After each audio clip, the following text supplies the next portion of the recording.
Čo myslíš, ako sa zachovať, keď sa tvoj pes ocitne v bitke s iným psom? No tú bitku treba ukončiť, samozrejme čím skôr. Ale keď ukončíš bitku, nemal by si hneď v panike letieť k veterinárovi. Práve naopak, ak z psa nekrváca naozaj intenzívne krv, zostaň na mieste aspoň 5 minút, aby sa psík upokojil tam, kde sa to stalo.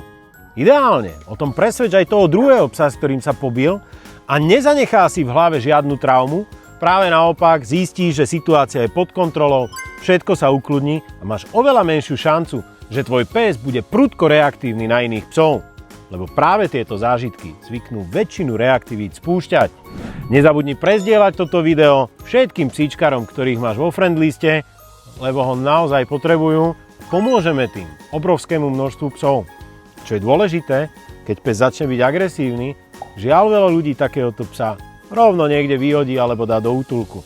Takže vďaka tomuto videu zostane viac psov vo svojich rodinách.